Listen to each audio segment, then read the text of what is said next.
All right, what is going on and how y'all doing out there in Atlanta Bird Gang, in Uncle Steve's Lounge on YouTube, and also on my Facebook page? How are y'all today on a Monday, March 14th? Got a lot of stuff to talk about. Might do a little bit of cross referencing today as well, as we just have big news all over the city of Atlanta when it comes to sports today. Of course, the biggest news coming out, while definitely don't get it twisted, we are absolutely all about the Atlanta Falcons on Atlanta Bird Gang. Uncle Steve's Lounge, however, we kind of go back and forth. But I would be remiss if we didn't mention some of the stuff going on with the Atlanta Braves. The Atlanta Braves acquired Matt Olson today from the Oakland A's, and looks like I think that's going to be our future first baseman here. So just get ready for changes from that standpoint. Freddie Freeman probably has played his last game as an Atlanta Brave. And of course, when you think about that, his last at bat was a home run in the World Series.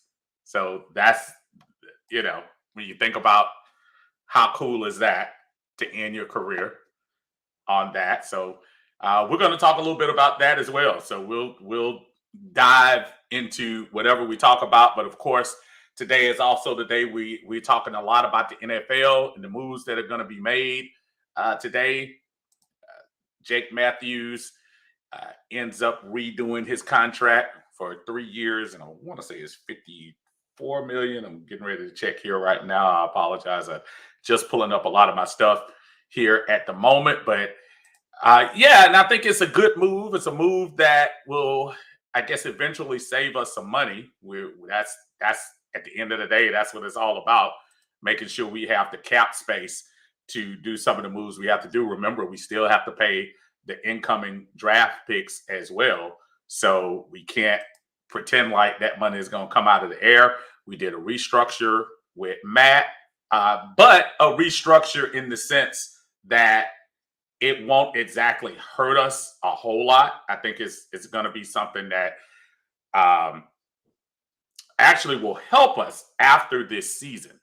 So when you look at what's going to happen with Matt's contract after this year, the cap hit won't be as astronomical as it was looking before, and they can take a nice little dip after June 1st. I know Tidy and admin and Atlanta Bird Gang did a very good job of putting everything down for everyone to see. So that was, done this weekend. I wish I could say I was super surprised. I'm really not. Listen, if you need a lot of cap relief, you probably go to the heftiest contract. And the heftiest contract was Matt's. And what Terry is doing is something that they kind of did with Drew Brees for a few years. And what they're doing with Taysom Hill. Taysom Hill signed that big contract, and everybody was like, wait a minute. You signed a lot of money for a basic second string quarterback. But what they did was they put those voidable years there. So it was, they would be able to maneuver a little bit better in the future years. And that looks like what we're doing with Matt. The adding of the voidable years is going to assist in that cause. What's going on, Herb? How you doing? Said Calvin, very lucky he could have gotten the Pete Rose treatment. Talking about Calvin Ridley. Obviously, we'll talk about Calvin. We'll talk about Matt's contract. We'll talk about Jake's contract.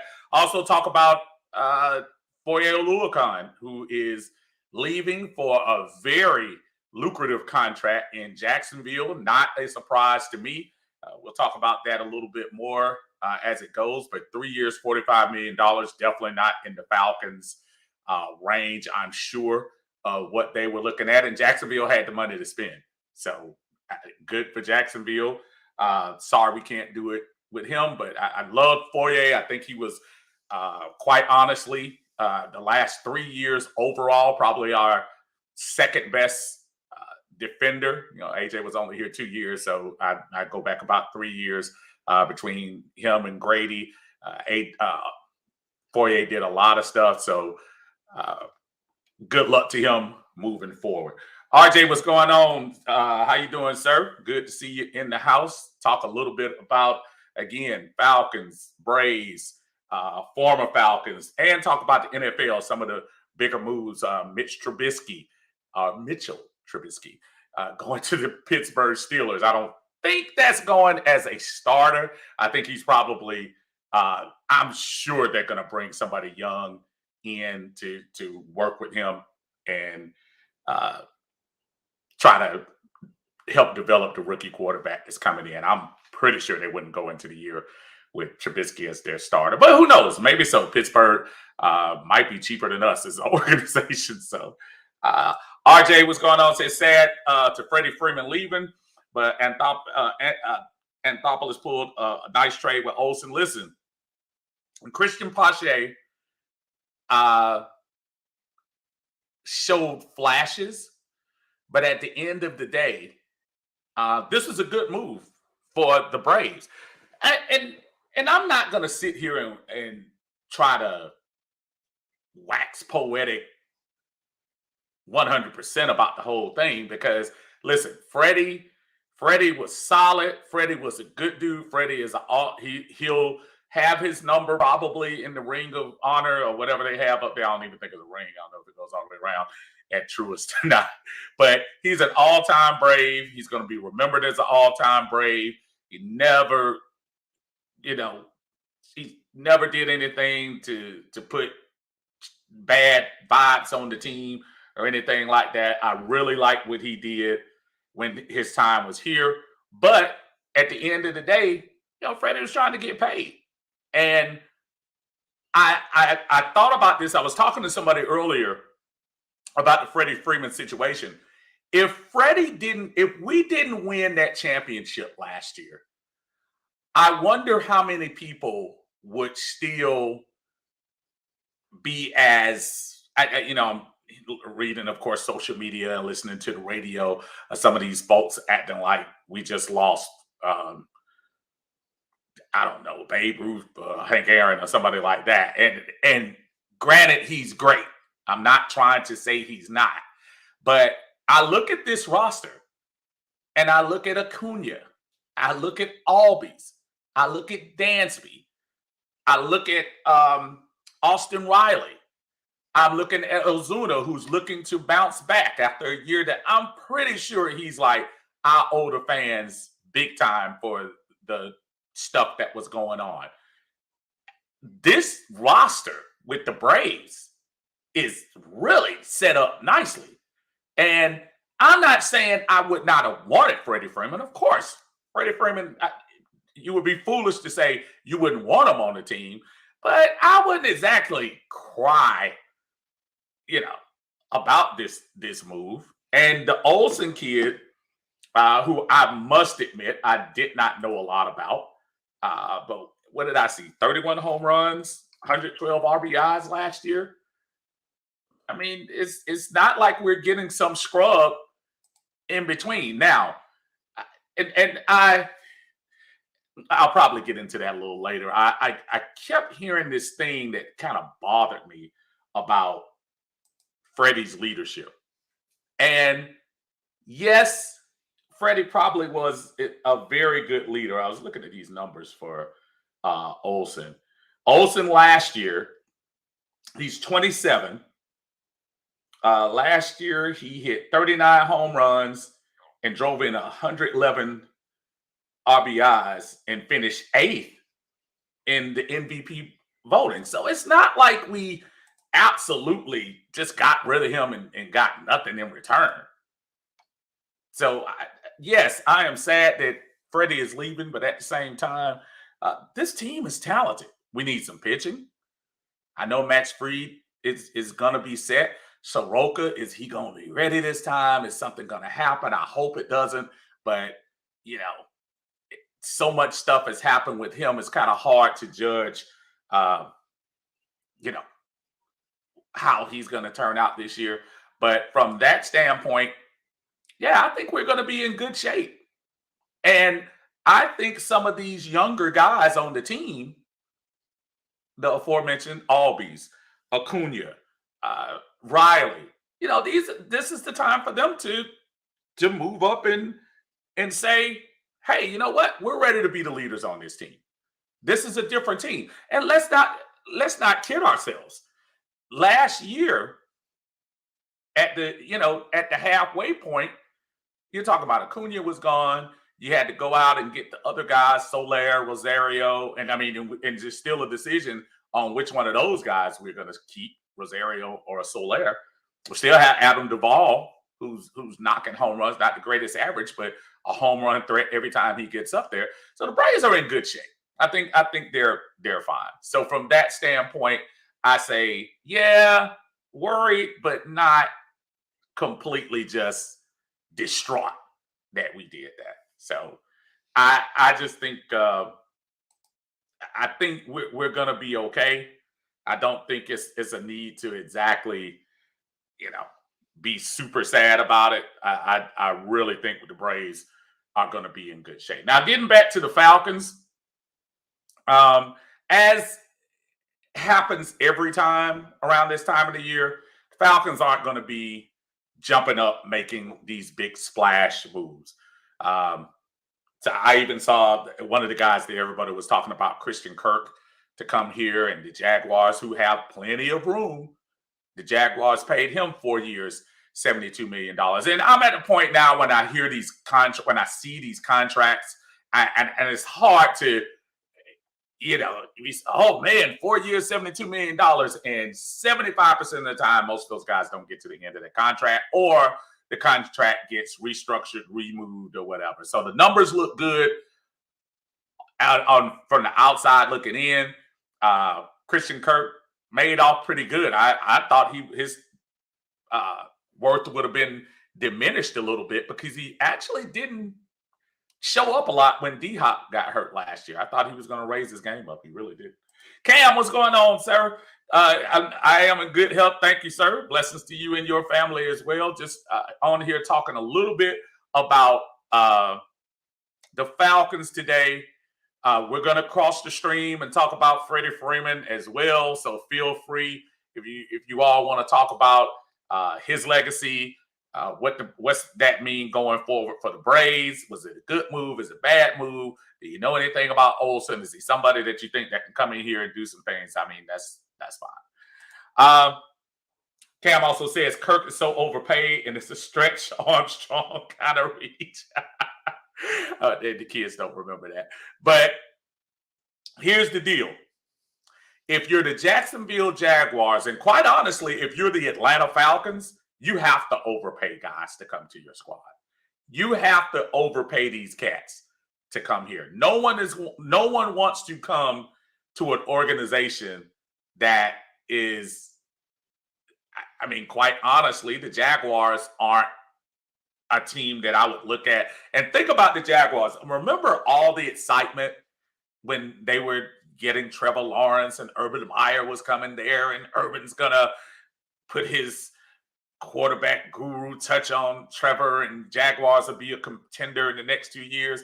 Well, last year obviously was a disaster with all the off the field stuff with Urban Meyer and strength coach that right before the season, and the indiscretions during the middle of the season with him. This franchise has a black eye, but what they did have is a lot of money to spend. So if you're a player that's saying, "Hey, I'm going out for my future right now. I want to, secure my future with my family," then you go and get paid. And the Jaguars are throwing away money, which is fine. If you're in that position, that's cool.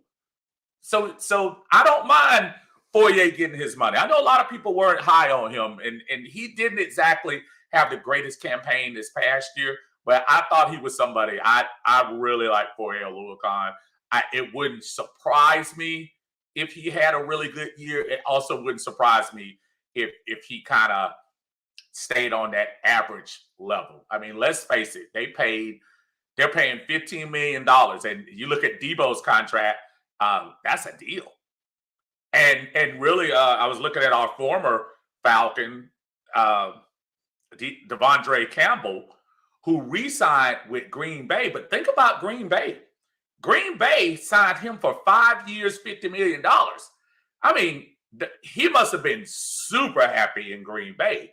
In order to take, he took money. He had an All Pro season. No, not a Pro Bowl. He had an All Pro season with Green Bay, and he's getting paid on the average $5 million less than Foye is to go to a losing team. I guess that's the price you pay if you want to stay with a successful organization. So I don't know. But hey, the money is out there. Rusty, what's going on? Said Christian Kirk fleeced the Jags. He absolutely did. But listen, everybody's gonna fleece the Jags. Right now, Detroit, Atlanta, Jaguars, Carolina, I'm thinking about those franchises are the franchises that that are gonna have to overpay to attract free agents to come. Folks are gonna, you know, come where the money is. Okay, let me put this in down. Right now, with Captain America fooling us all, Tom Brady going back to Tampa Bay. Before he did that, Tampa Bay was probably not a great destination spot for a free agent because you're figuring, hey, they're rebuilding at the quarterback position unless they had a plan. This was probably playing out wrong. But nobody wanted to sign with Tampa Bay. Now that Tom Brady's back, oh, you might take a little hit in your pocket just for the opportunity to play with him. That's the way I would look at it. So good for those folks. Good for those folks if they want to do that. Let's see what we got. June, how you doing? Say June said, glad we're not overpaying like all these other teams. Let's build through the draft. Well, and that looks like that's going to be the plan, June. I think uh, that looks like what it's going to be. It. We'll probably, like we've done the last couple of years, uh, the biggest free agent we signed over the last few years was um, Dante Fowler. So once we signed Dante Fowler, and of course the name recognition of Todd Gurley. Todd Gurley came with former MVP and all of that good stuff with him, but it wasn't a big money contract. But the biggest money we spent over the last 4 years on a free agent is Dante Fowler. I don't think that's going to change. I think you're looking at the Falcons coming in with low end pockets. They're not going to be able to give the money that most people are going to be able to command, and they'll probably wait for this next tier of folks. Uh, Probably by the end of the week. The official date is actually Wednesday. This is like the unofficial day right here, where you can talk and then things are leaked and all that stuff. But the official day for free agents to sign and the actual ratification of the trades, like the Russell Wilson trade, all that stuff becomes official on that day. And now, looking at all these teams that are making cuts, I was looking at AJ Boye was cut today at cornerback. I mean, there are now some folks out there that are going to need a job, and they know they're not going to get day one money or day two money, but a team like Atlanta now you'll have your choice probably by Friday or Saturday to kind of sit down, let the dust settle for all the big money deals, and now be able to check the landscape. And then you can call agents who thought they were going to get paid and say, you know what, okay, we got something for you if you can do this. But I think it's going to be a waiting game for the Falcons again, unless something comes in that we're not expecting. Cam says the market, yeah, and same as that thing. The market will reset again in a few days, and it will. We'll have another opportunity to uh, reassess where we are, and this is going to set up for the draft. I don't think we're going to get the Eric Harris's, and I use him a lot when I think about my example. Because when we got him, we signed him from the Raiders. Eric Harris was a special teams guy. He started like a handful of games because somebody was hurt. He was not a regular guy. And we had him starting for us last year. So that showed you monetarily how in bad of a shape we were with our salary cap. And we were bringing in guys who weren't quite used to being on the field that long. So for those of you that are waiting for the splash and waiting for the big time person to come in, it's not going to happen. Not on this first day. There are going to be some. We're going to sit back, and I'm actually pulling up. I'm trying to pull up some of these moves that have been made with some of the teams today, and we could talk about some of that that's going on because they are signing folks as we speak, and I just want to make sure that we can. Let me put this up right here on this right quick. Uh, so far today, trying to look at some name guys that that have hit the biggest name I think because he was a starting quarterback. Quite honestly, was Mitch Trubisky earlier. We did get the news today that the Panthers and the Saints look like they're both in the running for Deshaun Watson, which isn't a shock to me. Uh, as a Falcon fan, being personal, I'd rather that move be to Carolina because Lord knows if Deshaun Watson goes down there with a defense, some remnants of the offense, I'm not sure. There's a part of me that's wondering whether I know they did some things with his contract as well, Michael Thomas. I wonder if he's going to be around for the long haul. But somewhere like Carolina, I would rather Deshaun go there than the Saints. I just don't know if I can stomach that at all. June says I like Pringle from Kansas City. I do as well. I also like again AJ Boye being released. I think that's actually a pretty good person if we could get him. I was trying to see who else is here. Jarvis Landry was released from Cleveland. Now, is Jarvis Landry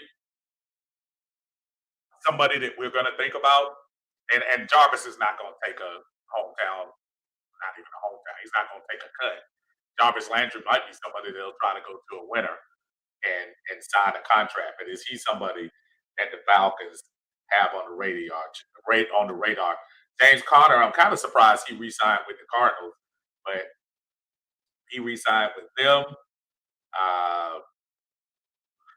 Quandre Diggs did re-sign with the Seahawks. I thought he was going to be released out there, but he was not. And really, be honest, it's not a lot of other big names so far. Ben Jones re-signed with the Titans. I know a lot of people were thinking about upgrading the center position here, and he has re-signed, so he won't be here as well. So just a lot of other things. If you all have somebody that you want to talk about, let me know. I'm going to connect up the phones here in about another 5 minutes and get everybody started up here. Rusty says Lindstrom is due after this year unless we pick up his fifth-year option, but it's better to sign early if you have the money because the price tag increases year after year. Same thing with AJ. Both those guys are the next ones to be re-signed. Foye is a cap casualty caused by a previous bad front office. Rusty, I was putting that in somebody's. I was putting that in somebody else's post. Somebody said something about uh, the money, not having money for Foye, and I was saying to myself, the two contracts that killed this team were in 2018 and 19, the Matt Ryan deal and the Julio Jones deal. Both of those deals coming back to back with such big gaps of money.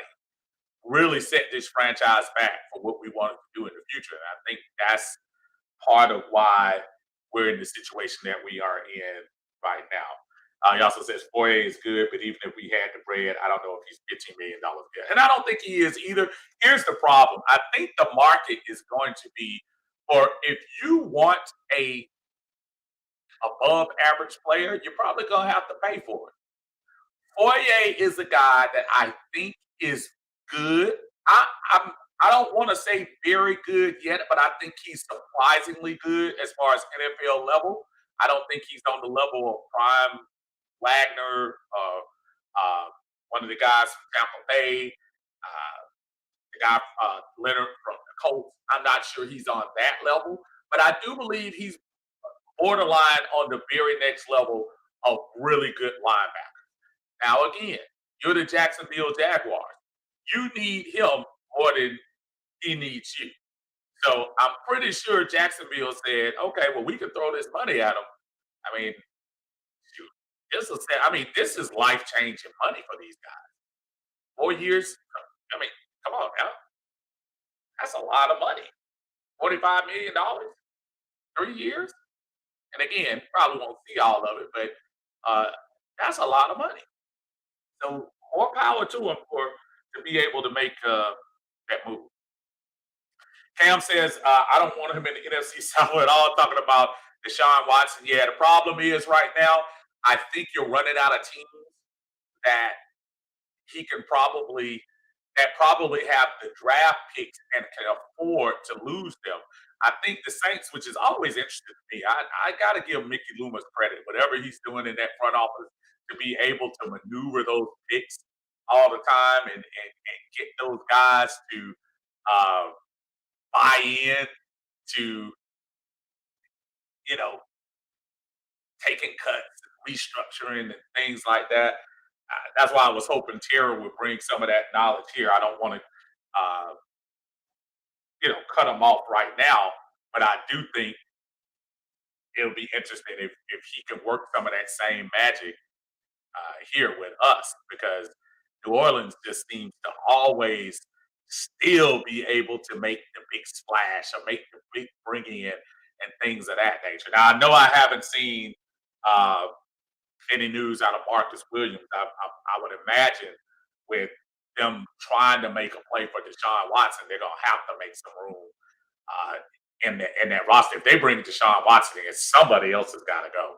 I'm sure. And obviously, I don't know. Maybe it's Taysom Hill. Maybe they, I don't know. Maybe they end up switching him over. But I just think from a standpoint of what's probably makes sense for Deshaun Watson, you got to look at the Saints, Carolina. Seattle has the draft picks if they want to do it, but Seattle might use those draft picks to build up their team, all around, kind of like what they did with Russell Wilson. Maybe that's why too Russell Wilson was able to come in and succeed like he did. Seattle built that team, uh, pretty much that defense up first, and then slowly started working on the offense. They had Marshawn Lynch, who was able to really be the bell cow and take care of those hard rushing yards while they were developing wide receivers and things of that nature. It's not like they had studs catching the ball. And Russell Wilson, as elusive as he was when he first came in, and got to give him credit. He was a little smart cookie coming out of there. So you have to figure that I say in this order for Deshaun Watson: Carolina, Seattle, and then the bums down there in New Orleans. So I hope he doesn't go to New Orleans. I can imagine that's probably a great destination. Think about it. You still got 60 to 70% of that defense still there. So if you can get and you still have Alvin Kamara in the backfield. So you have some weapons there to do what you need to do. But man. Brother Chauncey, how you doing, brother? Good to see you here in the house today. Russ said, Lord, I do not need Deshaun in Carolina, these fans would never shut up. Yeah, that's why I would almost want him in Carolina too, because I still think has a lot of building to do in Carolina, but I think Carolina has a little bit more space for that salary. Because remember, Deshaun Watson signed a huge contract before he started doing his highway stuff uh, all over the place. So I don't know. Uh, so again, let's talk about the move today. Jake Matthews, smart move, smart move. Jake Matthews listen. I know a lot of people want to associate because they say offensive line is the same perception we do with our year number two at quarterback. People say offensive line, the most visible offensive lineman on that line is Jake Matthews. But Jake Matthews is a tough son of a gun. And I think Jake Matthews is somebody that, when all's said and done, I think that's somebody you need on that left side of Matt. I, most of the pressure comes up the middle. Go back and look. Very rare do you see a lot of folks coming around the edge, especially his blind side, to get Matt most of the time. But I like the move of keeping Jake in the fold. And folks, don't be super scared of all this money. The ceiling is getting ready to rise up on a lot of these contracts. This salary cap is about to go crazy. We had the COVID year, which took the dive, but you see how it bounced right back this past year. I think you're going to see the NFL hoping and praying we don't have the same stuff we had before, but you're going to see the NFL uh, move up and have more money and more cap space uh, to have for these players. And I think the Falcons, hopefully by 2023, have a little bit more room that they can work some of these guys in here. Right now, I'm just disappointed that we're not able to do a lot of the things that the average teams are doing out there. Just a lot of, I don't know. I'm really concerned about the future, but as long as we get some quality folks to come in here and fill some spaces, I think I'll feel a little bit better. But right now, it is. I'm just telling y'all, man. I'm really concerned about uh, this roster coming up. I would love to get a couple of wide receivers. I don't think you're gonna. I don't think it's wise to start a season with two drafted wide receivers, guys who are just getting acclimated to the NFL. There are some wide receivers out here in free agency we can go out and get. Do we re-sign Russell Gage? Is he someone that we can go to and say, hey, Russell, we want you back on the team. We value you. You were our leading receiver last year. So I don't know. That might be some good stuff. All right, y'all. I have the phone lines connected, and also I'm doing this on StreamYard, and the reason I'm doing it on StreamYard, and I wish I could get the algorithm right on this Facebook. I'm doing it on StreamYard so I can bring folks in for a little bit if you want to talk about it. We can talk about Atlanta Falcons today. See the phone number down there. If you want to come on, let me know. I'll hit you on the messenger and bring you in for a little bit and we can discuss. I want to discuss Freddie Freeman, his legacy. Uh, is his legacy being well, not his legacy.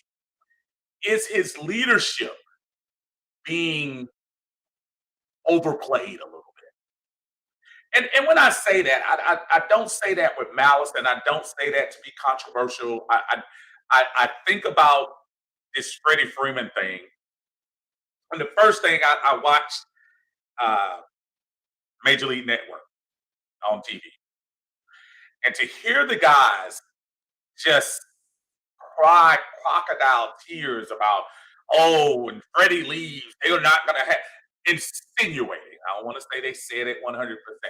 Oh, the leadership is gone from that locker room. It won't be the same. They will. What if Freddie comes back? They're a World Series contender. If Freddie isn't there, they're just a playoff team. And I'm like, what? And I started looking down the road, and I'm thinking Acuna, who was basically the leading candidate for MVP when he was hurt. Albies, who you look at and is a solid second baseman. And I mean, it's just a whole lot of players. Carla, how you doing? This is Steve and Uncle Steve's Lounge. Identify yourself. Tell me how you doing. Uh-oh, let me turn my speaker on. There we go. Who we got? Steve, it's Rusty. How's it going? Rusty, how you doing, my friend? How things going up there in Carolina, my friend? They're going good now, but if the Panthers get the Sean, they're not going to be going good. You know what? I don't know if you see my comment, but I said after we were talking about that, think about it. Didn't they give Sam Darnold? I think the Jets gave Sam Darnold a contract, and the Panthers inherited it. So can you imagine if they did get Deshaun? They would be paying Sam Darnold whatever they owe him. They would be paying for Deshaun's contract, and then on top of that, they'd have to give up all those first-round picks to get Deshaun. So even if they got him, their roster would be, they'd be trimmed down. They'd be hurting for a few years until they build back up. And I'm looking at it right now. I'm trying to remember, did the Jets actually take his fifth year, do his fifth year option? And I'm looking right now. I know he's not a free agent, but let me see. I'm looking right now. Okay, so his number for 2022, pull this up for you real quick. His number for 2022 is $18 million. So the great thing about that, almost like the Calvin Ridley thing, but the great thing about that is if you trade him, the other team takes responsibility for all $18 million. Now let's look at some teams that need quarterbacks. You're still talking about Pittsburgh. Yeah, I know Trubisky was signed, but yeah, right. You're looking at Indianapolis. You're looking at who else I just have on top of my head. So you have other teams that would be willing. $18 million for a starting quarterback in the NFL is not that bad. And I apologize for submarining your comment. Go ahead and continue. But I was just trying to point that out that it's $18 million if they can find a suitor that thinks he has the ability to at least ride it out for 1 year. Carolina might be able to get rid of that $18 million. Yeah, and I think they would have to include Christian McCaffrey in the deal for Deshaun too. Hopefully. Yeah, I mean he's broke. I mean yeah. Christian McCaffrey is Saquon Barkley in two different uniforms. When they're healthy, they're great, but they can't stay healthy. Yeah, Christian McCaffrey, his usage rate is really high. I was telling Panther fans for the last 3 years up here in Carolina. I said Christian McCaffrey's not going to last the way you guys use him. They throw the man the ball, they hand it off to him, they make him block. It's like, oof. Yeah, that's a lot. What do you think about Jake Matthews? I didn't see you talk about that today. What do you think about it?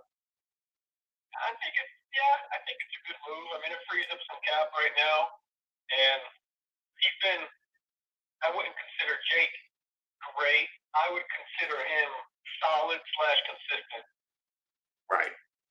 You know what about Jake Matthews? It's aside, unfortunately, for the one holding call in the Super Bowl. The announcers really don't mention his name too much, and usually if you're on the offensive line and your name's not getting called, it's generally a good thing. That's the translation I take from that too. And has Jake really done anything in the last 3 years aside of being associated? If you're a singing group with 5 singers and you're the best singer, but the other 4 suck, nobody's going to talk about how good you are. They're going to talk about how as a group you suck. And I think that's what Jake Matthews, unfortunately, has had to deal with this team. Real quick, and I know you keep up with him a little bit. Tell me what you think about Freddie Freeman. I'll be honest with you. I'm not a Braves fan, so I don't really have a dog in that fight. For me, my baseball team, I'm a Mets fan. Mm-hmm. I'm a Knicks fan. I'm all New York everything except the Falcons. So would you have kept them if you were the Falcons? I mean, I'm sorry, if you were the Braves. I'll be honest with you, Steve. I probably haven't watched an MLB game in 10 years. I'd be lying if I said one thing. You guys are talking about him like he's really good, so I guess the Braves probably should have kept him. But baseball, that's not one of my. I haven't been keeping up with it enough. Well, listen, your expertise is always with my Falcons, and that's always I love when you come in with your expertise with us, and I appreciate it. I'm gonna talk to you off the side probably in the next couple of days about this draft stuff that we might be trying to get into, but I'll get to you on that a little bit later. But I appreciate you, my friend. All right, buddy. I'll talk to you later. Have a good day. You too, bro. All right, now. That's brother Rusty. Rusty is always knowledgeable about what's going on. Let me catch up with some of these comments. Cam say, is Juju restricted free agent or free? I think he's unrestricted. I'm pretty sure he's unrestricted. He said, if Eddie Goldman has a sensible number, he is one person I'd love for us to look at. And that's the thing. I think the Atlanta Falcons are looking for sensible numbers. We really are. Bobby, what's going on, man? Atlanta is such slow movers when it comes to signing players before someone else comes in and swoop them up. That's right. What's going on, brother? And very good talking to you too, man. Hey, listen, right now we're just not that team as far as the pockets are concerned. We don't have the salary to be competitive right now. We don't have the cap room to be competitive. So we're going to have to wait for that scrap. I say it every year, and people take it as a joke, and I don't know what you're going to take it in. It's almost like you got to go to Dollar Tree, and you got to find. You know how sometimes y'all go to Publix and you get that toothpaste that costs $3.99. That same toothpaste is at Dollar Tree for $1. I mean, yeah, you might not be getting the brand name. Yeah, it might not taste. The aftertaste might be a little different, but you still have something. So the Falcons right now, we're on the Dollar Tree diet. And I think we're going to be on the Dollar Tree diet for the next couple of years because we just don't have the funds right now. I wish we did. We just don't have it. And that's why we end up Falcon fans for the last year that we did all the splash stuff was with Dante Fowler. And we thought that was, oh my God, we got a pass rusher. It's the next John Abraham. And that turned out to be a horrible move. So yeah, I'm not we're just right now, we have to be a patient fan base, Bobby. I know that's not what we want to hear, but we're used to it. It's not like we're not used to it. So. Oh yeah, what's going on, brother? Said blame or cap space. Blame our cap space on the front office. I said it before. I'll say it again. 2018, Matt's contract and Julio's contract in 2019. Those two contracts alone destroyed this franchise. Absolutely have destroyed this franchise for at least 2 more years. We did not think about the long game. And it's kind of one of those things, and I'm going back and forth because obviously today, I know we're talking football because a lot of football things going on. We're also talking Freddie Freeman for the Braves. It's almost like that with the Braves. The Braves did a pretty good job of keeping that salary. I know people criticize the spending from Liberty Media, but you can't overspend for folks. I start thinking about what the Angels did with Albert Pujols, and they paid him all that money. And the difference is in baseball, that money's guaranteed. They paid him all that money. And really, the last 5 years of that contract, I know prior to him getting jettisoned to the Dodgers, but prior to all of that, they didn't get their money's worth out of that. So with Freddie Freeman, who I'm sure is going to get at least probably close to $40 million a year, at 32, there is no guarantee that his body is going to hold up to 36 or 37. I mean, he's talking about 6 years, and you're going to be out there looking like Kirk Gibson. For those of you who remember him from the Dodgers, you're going to look at somebody limping up to the plate at 36 or 37, and you stay young, but from a baseball player standpoint, that's right about that age. You start talking about 32, 33, where the average baseball player starts showing signs.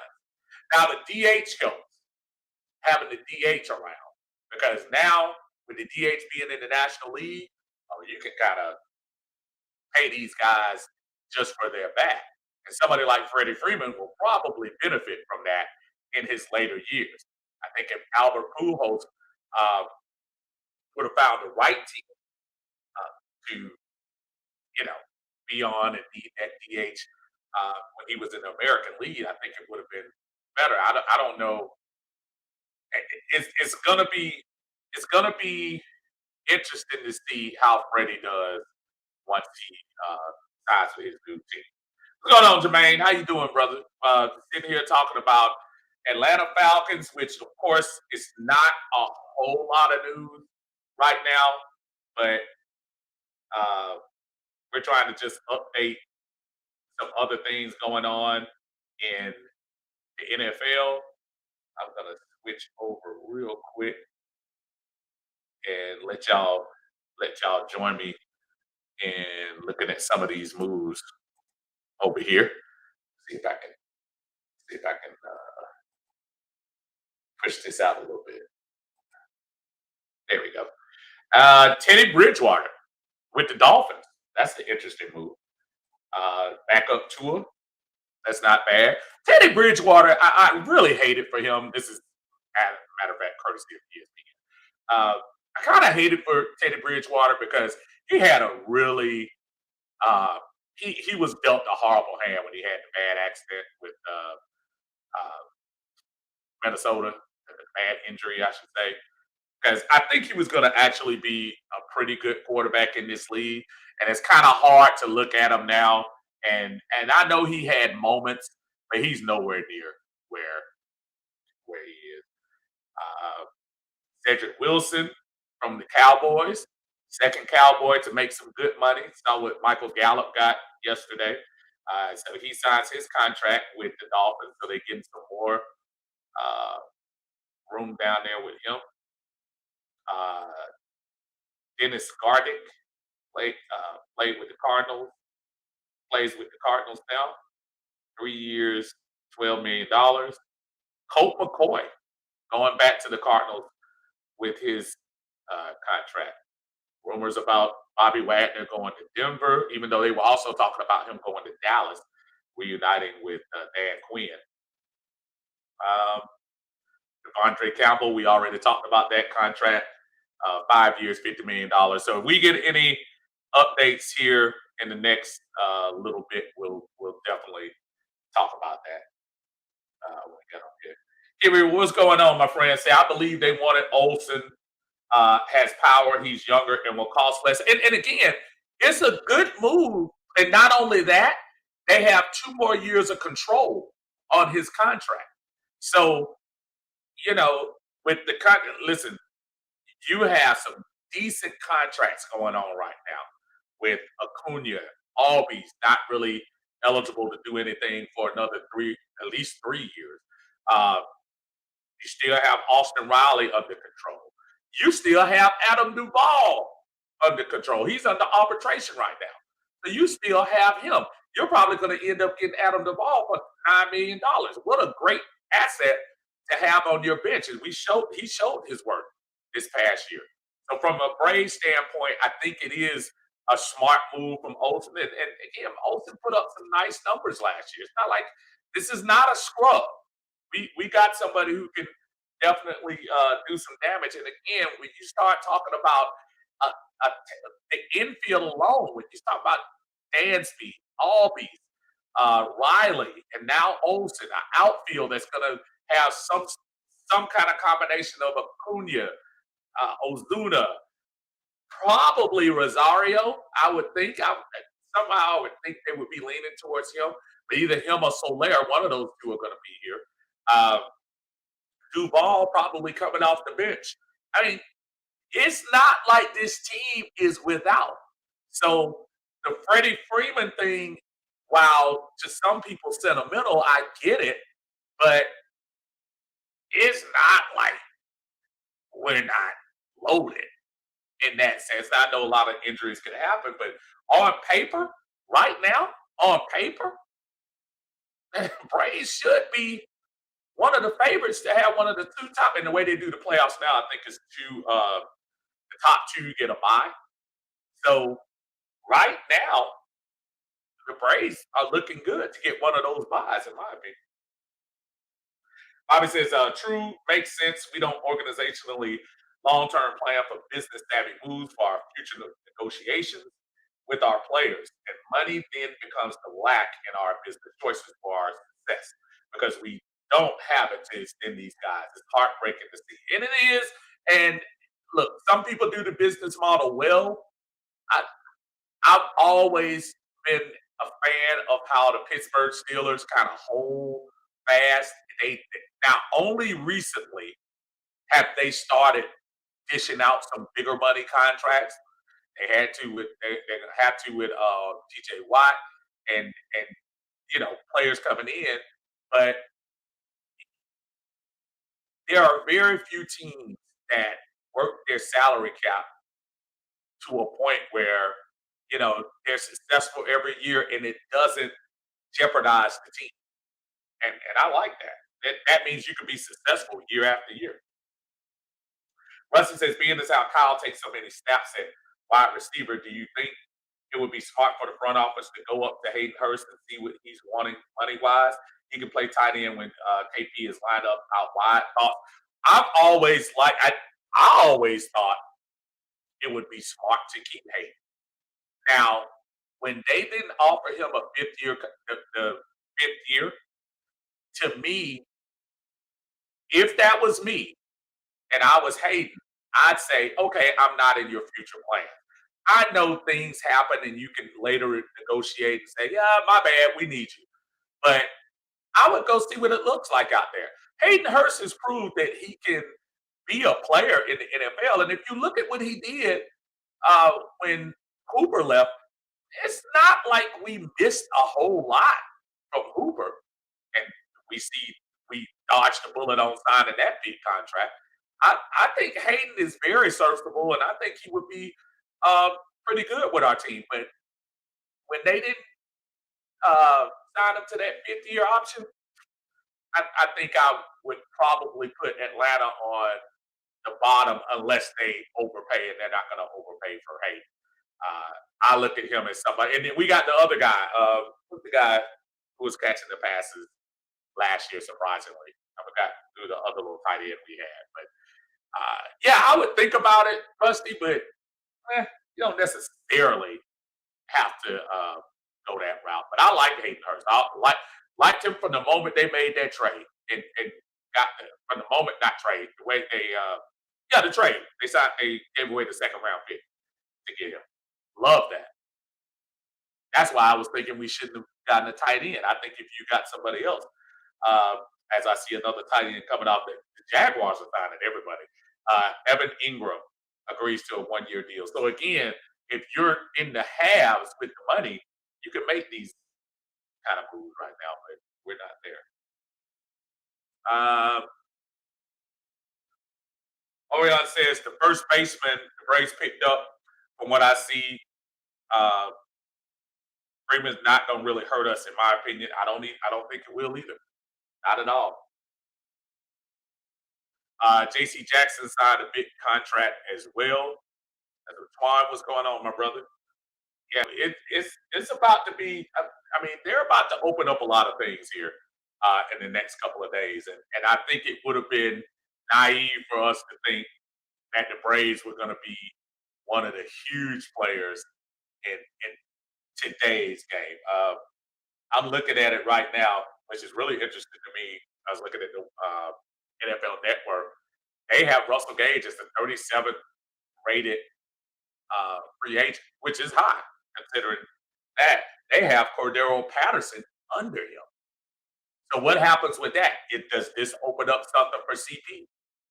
I'm one of the guys that I don't think you overpay for him.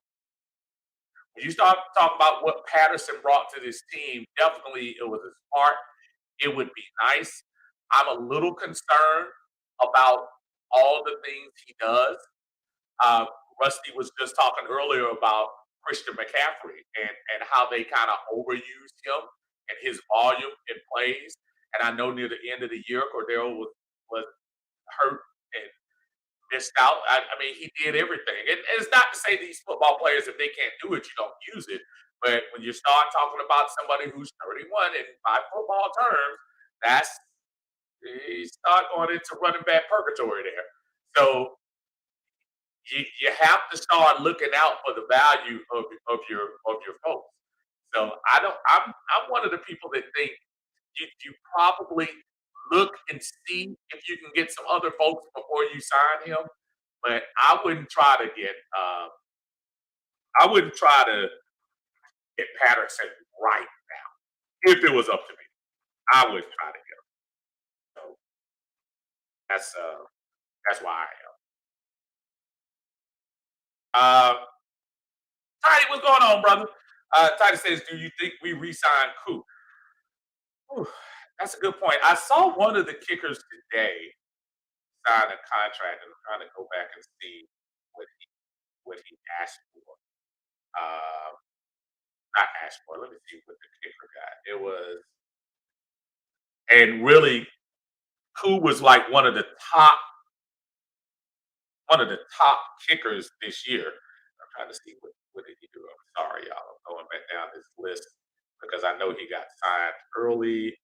It was, I want to say it was like $3 million, and for a kicker, that's a lot. And I know Koo didn't make that much money last year, but I don't know. Let's see if Koo is.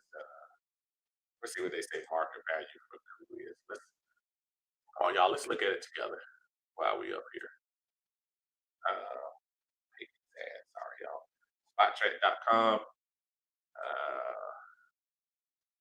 Koo, and they don't have his value down here. But I would imagine that this would be the second year he would be going into free agency, that he would be looking for at least $2 million. Wallace, what's going on? Wallace is joining us on Uncle Steve's Lounge. Appreciate you, Wallace. We're talking about some of the moves today with the Atlanta Falcons. Also, in guidance and talk from Freddie Freeman. Obviously, we lost a local legend today. So, not dead, but we lost him to free agency.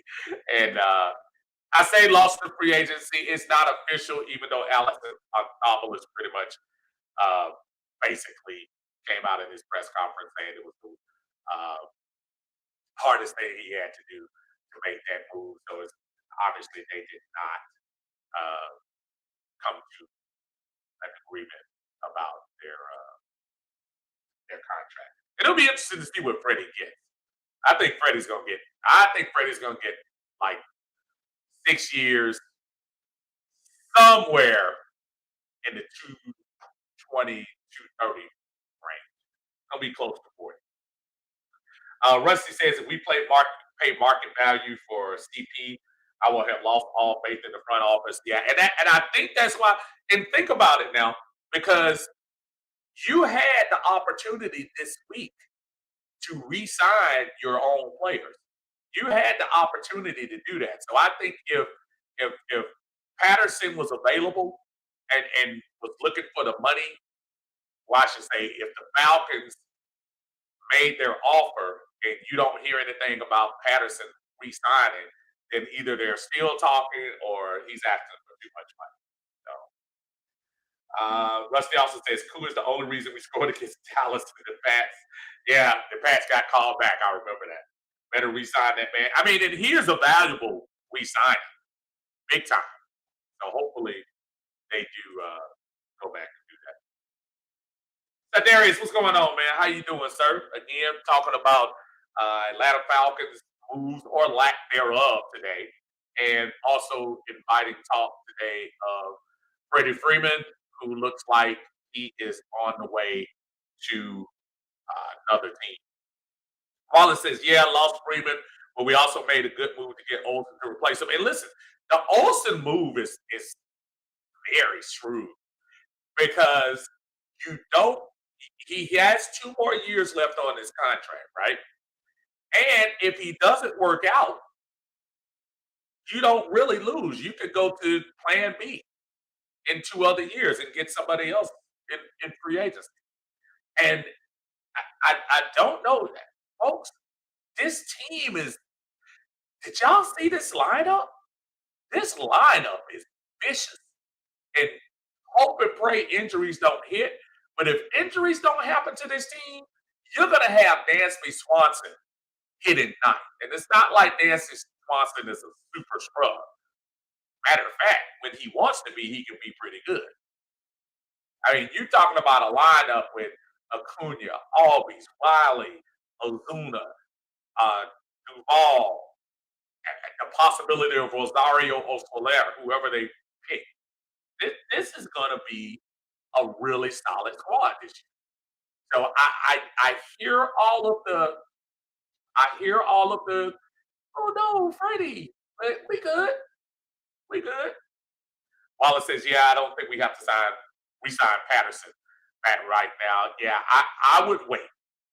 You have no reason to rush the Cordell Patterson. Remember, we didn't exactly sign him right away last year. He was one of the later picks that we did. And this is notwithstanding, dude gave us 10 touchdowns last year, which I don't think we've had a person give us 10 touchdowns since Ridley did it his rookie year, right? I don't think we have anybody give us double-digit touchdowns since. So, yeah, am I afraid that we're not going to have the greatest receiver core? Yeah, a little bit. And just think about that, y'all. Think about that. This time last year, and I'll even fast forward up about a month to the draft. Think about the night after the draft.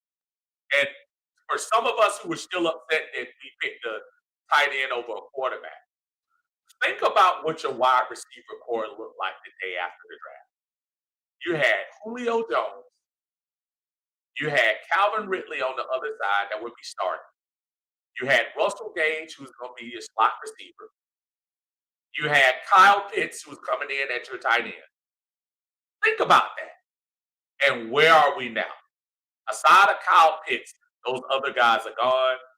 And we are quite honestly scratching our heads right now to figure out what's next. That is just amazing how you go from one extreme to the other so quickly.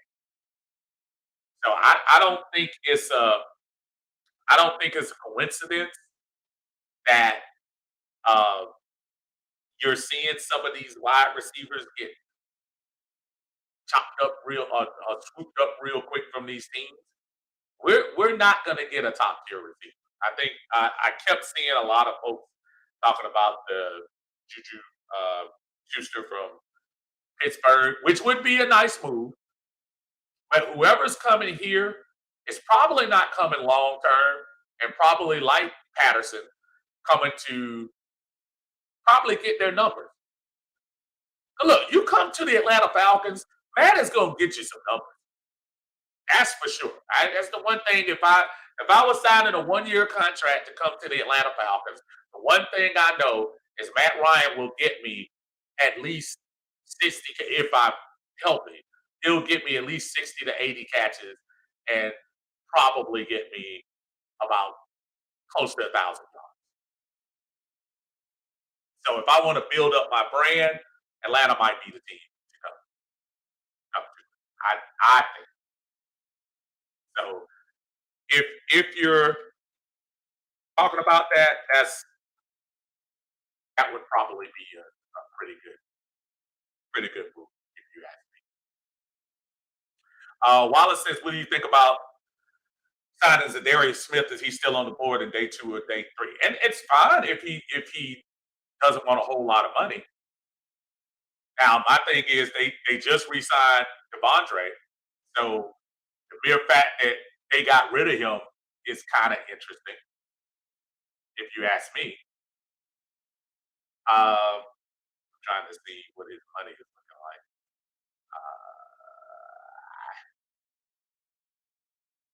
Uh, I don't know. I don't know what his contract is looking like, but he's a good player, and we need another linebacker. Now, Tidy actually brought up something on one of his posts about now that you've let go of Foye. Is that something to think about with Jacoby Dean now at number 8? Because what you do in the next week will set up what you're going to do for the draft. We're talking about an edge rusher. Maybe they have an edge rusher in mind in free agency. I don't know. We're talking about another cornerback. I say I just saw some AJ Bouye from the Titans and just got released. Somebody like him, not saying him, but somebody like him, a veteran cornerback.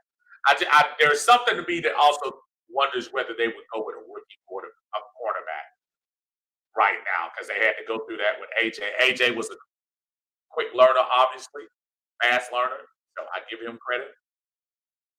But that's something to think about.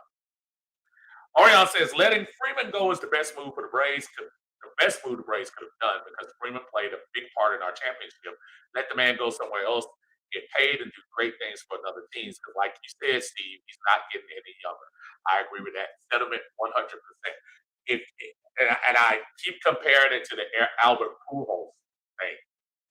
When Albert Pujols signed that huge, was it 8 years, either 8 year or 10-year contract with the Angels. I think in in theory it sounds good because you're saying you're getting one of the best players at that time to come to your team, which is obviously an attraction. Everyone wants to play with Albert, uh, 3-time World Series winner. Everybody wants to do that. What you don't think about is those last 3 to 4 years, uh, where it's looking like, man, we're just bringing him out as an attraction right now. That's why I think it was easy for them to make the deal. And I'm trying to think that they cut him straight out. I think they might have cut him straight out and came up with a settlement for that contract so he could sign with the Dodgers. But just kind of sad to see that. And with Freddie, it's one of those things where I say that's what I wouldn't want for our Braves. I don't want us to sign some player and have him just hanging on at the end. Look, say what you want to say about Chipper. Chipper was solid to the end. Right? Chipper said he wanted to leave. I think Chipper could have probably played at a high level for maybe one more year if he wanted to. But he got out at the right time. But when you start thinking about, uh, just staying past your time, see our quarterback. But when you start talking about staying past your time and start looking at the financial investment that you have to put at those with those folks, man, it's crazy. Rusty says we were at the grocery store shopping with an EBT card, unable to buy all the delicious prepared foods. We're eating TV dinners. We're probably doing worse than that. But I mean, and it is what it is. And this is not to say you can't find some quality guys by Wednesday or Thursday. The top tier guys, for the most part, are going to get swept up before Wednesday, because Wednesday is the official start of free agency. Most of the big names will be done by then. You'll see the Falcons picking and choosing by Friday, and I think at the moment, I think they're only $16 million. They're only $16 million under the cap anyway, so it's not like we can't do anything. And is there anybody else that we even thinking about re-signing? If I pull this up real quick, is there anybody else we think about resigning? Dante, no. Macca, no. We already injury settled with him. Patterson, I don't think so. Rusty brought up Hayden Hurst, which I would be a fan if he would, but I'm not going to overpay for him. But I wouldn't be surprised. He's only 28 still. Eric Harris, no. AJ McCarron, interesting if he's actually healthy because we need a backup. Felipe is not the guy. Deron Harmon, Isaiah Oliver, and a lot of people thinking about giving. Listen, if Isaiah Oliver comes back for it on cheap, Isaiah's only 25 years old, and you can argue that he had some decent moments. Maybe they try to bring him back. I haven't heard anybody going out to sign him, but maybe that's somebody that you look at. Yeah, Tyler Stephen Means, Josh Harris, which is surprising. They act like he's the all-pro long snapper. Uh, Tajay Sharp, do they take another shot? Young Way, that's going to be the big name. And probably that'll be the first name they come up with. Josh Rosen, I don't think he's coming back. And then of course Russell. And I don't know if OZ is going to come back too, but you're talking about 24 years old. Who knows? Maybe they'll try free agency. Does Alameda have enough, stuff in his career for somebody to make an investment in him? I don't think so.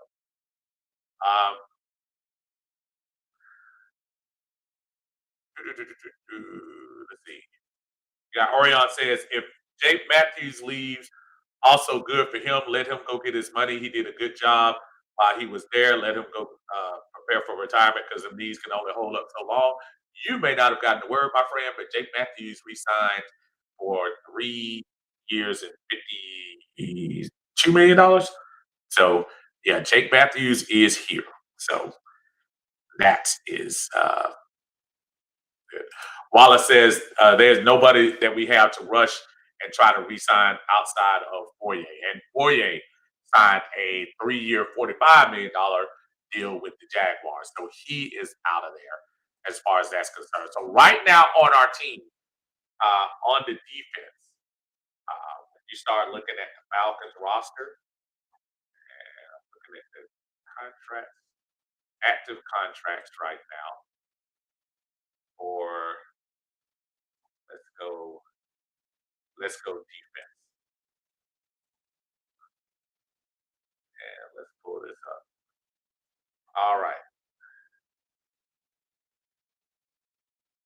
Oh, that's free agents. I'm sorry, y'all. Hold on 1 second. Let me pull this back. But we really don't have a lot of folks here. Active contracts here. Trying to pull this up, y'all. Okay. So let's pull this up and look at this together. Sorry about these pop-ups that keep coming up, y'all. But Spot Chat has a lot of those. Okay, so you still got Grady here. Debo is still here. They haven't done anything with either of these two contracts. Is there something coming pretty soon that might be able to alleviate some of this? Grady's contract expires next year. Dion still has 2 years. Might be able to do something with Dion since he has another year out there. We just redid Jake's contract. Kyle is getting paid this year finally. His number comes up. We got to think about AJ in about 2 years. We still got a little time to think about that. Tyler Davison is still on this squad, and I know they talked about cutting him. He is still on the team. Obviously, Calvin Ridley's ridiculous antics has him still on the team. But I was talking about defense specifically. So let's go with Grady Jarrett, Deion Jones, Tyler Davison at the moment, Marlon Davison. The Davison brothers have given us nothing, uh, so to speak. Darren Hall is still on the squad. Michael Walker, who I think is going to be good. Maybe they're looking at his upside. Agunja DJ is still on the team, and I think he's somebody that's definitely moving up. Graham, we'll see what Graham is going to give us. Kendall Sheffield, I know they were talking about cutting him, though his cut wouldn't be totally significant. Yeah, so just not a lot of players on defense. So we really do need to fill up this roster and get some folks on this roster because we are really hurting as far as the defense is concerned. Rusty said, "Man, I thought Jake was gonna retire. He is here for a surprise." Yeah, if we go into next season and Gage is our number one or number two wide receiver, we are in trouble. That man gets uh, no separation. Yeah, hopefully we'll have a better game plan. I have a feeling they'll try to get somebody. Uh, I'm not sure if the Falcons are even done with their moves yet.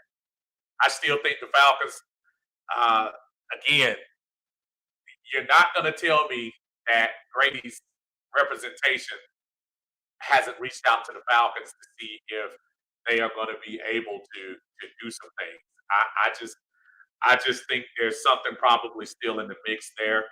Uh, I'm I'm still hopeful that they're going to do something with Brady. I don't know whether that means leaving or not. Twan says, "Well, we need more players. Do you think we should trade back and try to pick up a few more picks?" And Twan, in fairness, I want to answer that question after they fill up these spots because my thing is, okay, let's say with Matt Ryan, you might need some veteran receivers. Maybe they go get a couple of veteran receivers that are still hanging out there. If they don't get veteran receivers and go defense, then you start talking about trading back and maybe getting a couple of picks so you can kind of see what you got. I mean, right now you have four of the first. What did they say? Four of the first 100 something, 108 picks or 110 picks. So that's pretty good. Trading back, I'm not sure if I would trade all the way out the first round unless there's somebody that you're totally saying that you can get in the later round.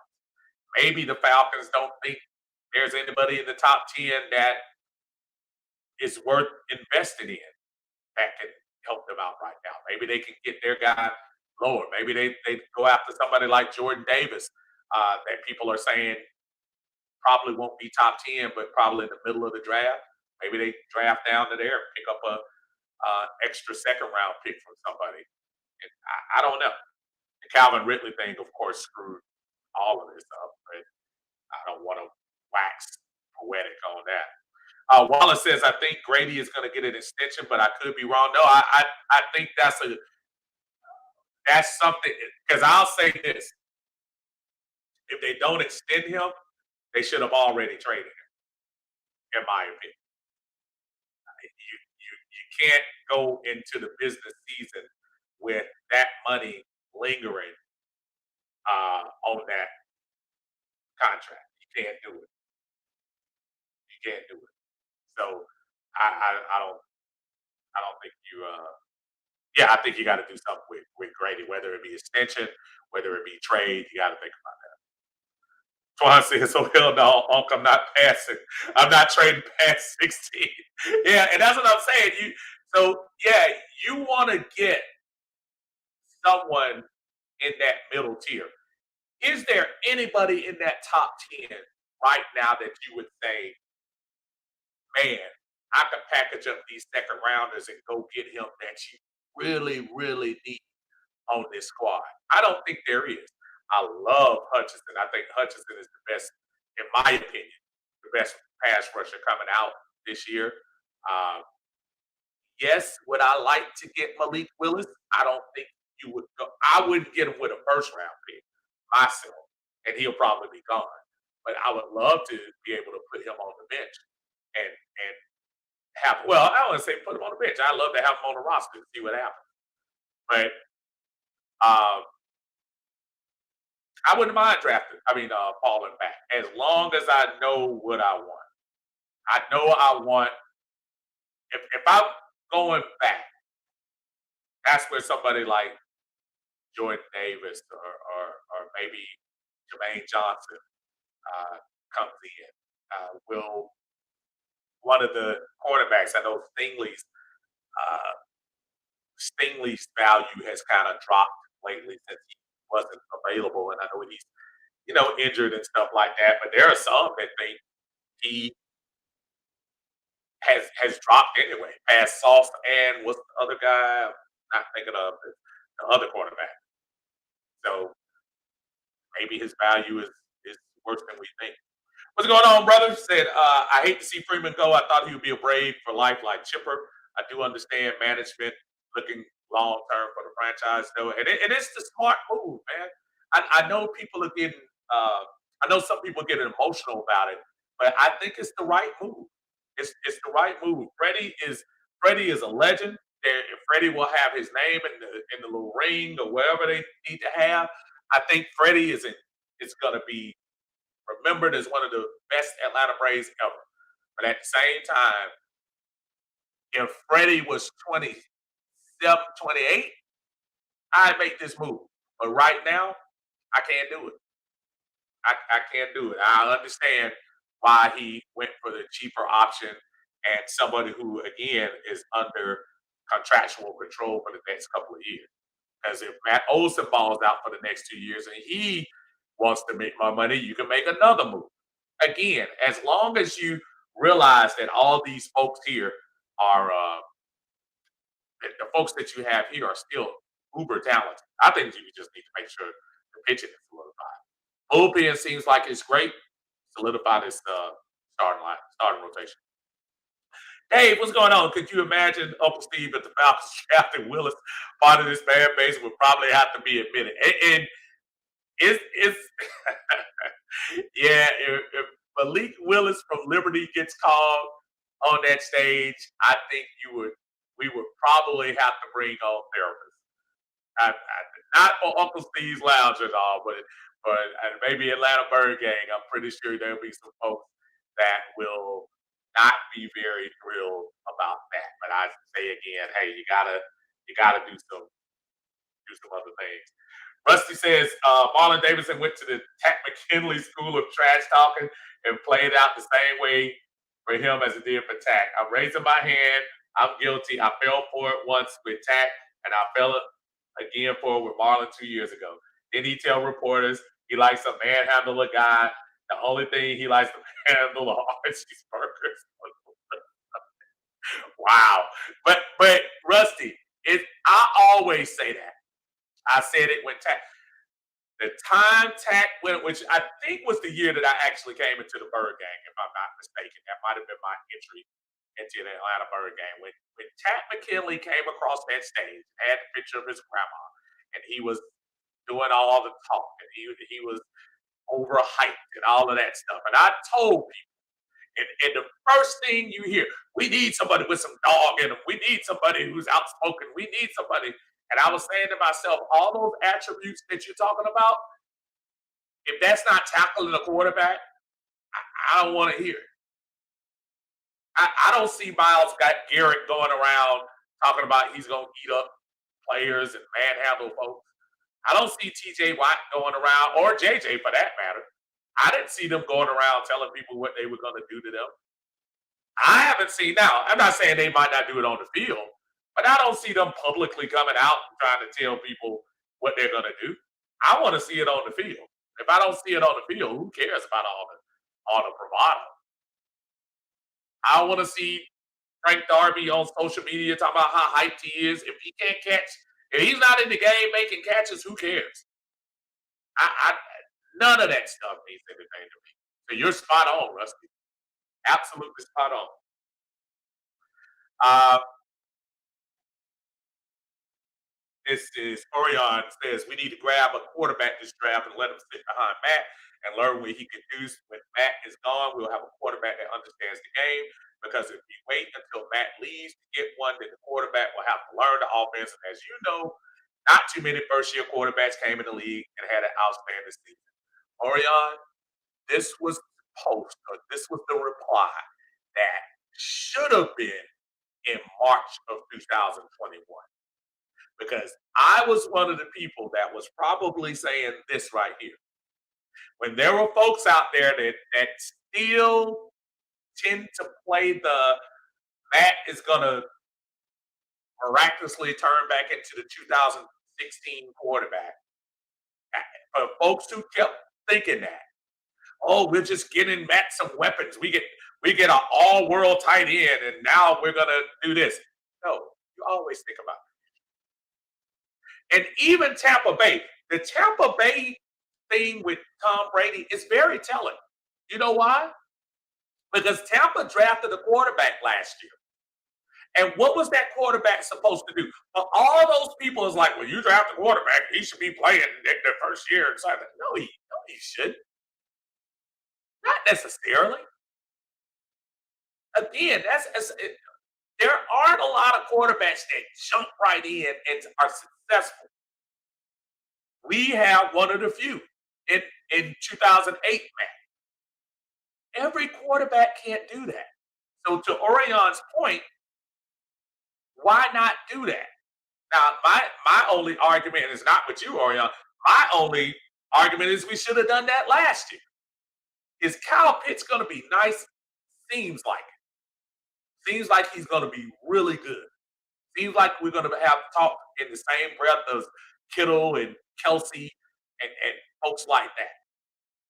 But is a tight end a cornerstone of your offense, especially an offense that doesn't really have everything in place right now? And you mean to tell me you started your first draft as a GM, and your thought was, let's get a generational tight end. And I keep saying that tongue in cheek because that's what they say it's going to be. Tight ends are valuable. Love if you have a good one, but you don't get a tight end in the top five of the NFL draft. And I stand by that until the cows come home. Sorry. Wallace says, I think it's harder to trade out of the top 10 than it is to move up to the top 10. Yeah, because what you find out, Wallace, is you as the person in the top 10, you're gonna want a lot. And I said initially a first rounder and a second round. Yeah, but if I'm giving you a top 10 pick and you're trying to get up and get somebody like the aforementioned Malik Willis, a lot of folks are gonna try to get him. And so you might have suitors that say, you know what, that's a right amount. If he passes, well, let's see how the Deshaun Watson thing happens. If Deshaun Watson ends up in Carolina, you might see suitors come up for the Falcons because if Carolina fills their quarterback position, that's one of the first. Carolina is the first team, I believe, in the draft, the first team in the top 10 that I honestly think has a true need at quarterback. And I think I think that's the pulling it up right now, and I'm pretty sure I am correct on that. Yeah, so we got Jacksonville, who has Trevor Lawrence, Detroit, who has Jared Goff, and yeah, but I don't think they're going to draft a quarterback. Houston Texans, who I don't think is gonna go for a quarterback in the draft, and even if it is, I'm not sure if they did. I'm not sure if they would pick Willis anyway. They might pick Kenny Pickett or Matt Corral. The Jets, no. Giants, no. Carolina at 6. After you pass Carolina, you got the Giants again, who the Giants could test the waters and push Daniel Jones. And then you have us at 8. And obviously, number 9, Denver, and number 10, the Jets again don't need quarterbacks. So you start looking at the teams that you look in the top 10 that might get a quarterback. I don't think other than Carolina, maybe the Giants and the Texans. I mean, and there are only 3 quarterbacks that people are talking about right now: Pickett, Corral, and Willis. Or do we wait to the second round and probably get Ritter from Cincinnati? Maybe that could be something. Ritter had a very nice combine. So maybe that's somebody that we think about. Twan says, and then with Foye gone, and we are really unsure about what they would do with Debo, I'm willing to give Walker a chance if Debo is released or traded. Do we go linebacker? And Tidy brought that up in Atlanta Bird game, saying that with Foye being gone, do you now point your arrows toward the Kobe Dean, someone in here, or the other guy from who was it, Utah, the other linebacker that they're talking about. And you're right. Maybe it is. I like Michael Walker. I'm not sure Michael is a middle. I think you almost have, unless they have something up their sleeve. I think you have to move people back to middle. Uh, for right now, I don't think Michael Walker is a middle linebacker by trade. Maybe so. I don't know. He said, "Who was a bigger letdown, Marlon or Andre?" Oh, bro. I, yeah, you know what? I, Marlon had a pick six on Tom Brady. Andre Bruce stole money. The absolute worst draft pick in NFL history. I know people talk about the guy Mandarin from Green Bay. Andre Bruce was a number one overall pick in the NFL for the Falcons, and he was hot garbage. Hot garbage. Dave says the Falcons are the gift that keeps on giving. This approach reeks of mediocrity. Yes, it does. Uh, this is no longer on the old regime. This is not Terry and Arthur. Maybe now, in fairness, Dave, and before you hopped on, there is still a lot that you have to attribute to TD because we wouldn't be in this situation if not for that 2018 contract of Matt and 2019 contract of Julio, and they were guilty of some of the same things that the Braves are trying to avoid. You're paying guys into the last part of their career huge money. Now, when we talk about the Tom Brady's and the Aaron Rodgers, and I'll argue do a little thing about Aaron. There are a lot of people saying, well, Aaron Rodgers hadn't been to the Super Bowl since 2010. No, he hasn't. But you know what Aaron Rodgers has been? He's been the the most talented, the most talented quarterback in the league since he started, since he's been started. The most talented. I say the best. The best is in town. But he's been the most talented. And despite him keep running into roadblocks and not being able to finish the job, I would still rather have somebody get me to the dance as opposed to sitting on the side for 4 years talking about, well, if we do this, Aaron Rodgers has gone through periods where he had no running back. He's gone through periods where he had to outscore the defense because his defense sucked. He went through a teeny period where he didn't have wide receivers. So I just say, you know,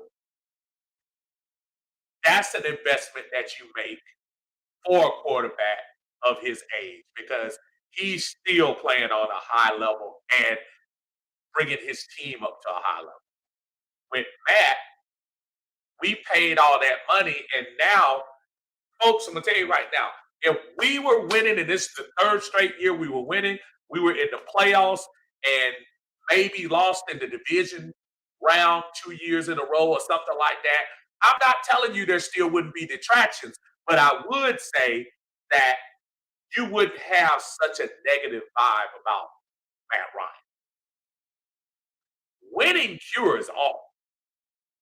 Winning makes people forget. Remember, before the playoffs, Aaron Rodgers, the most valuable player, how great is he? All of this stuff that comes with winning. Now, the postseason is a whole other animal. We got to the postseason, one and done. That's not cool, and there is a problem there. But you can't pump up your team or your quarterback if you're not getting to the dance. And yes, we have a multitude of problems on this roster. But that, to me, going back to the point, Dave, that started with uh, the horrible contracts of Matt Ryan and Julio Jones. Should have never signed up as long. And we should have learned anything from uh, Mickey Loomis and the guys down in New Orleans is that with Drew Brees, they were doing those 2-year contracts and things like that. So that made it easier. Yeah, I know they're in cap hell now, but that made it easier for them to absorb some of his hits that were coming, that are coming now.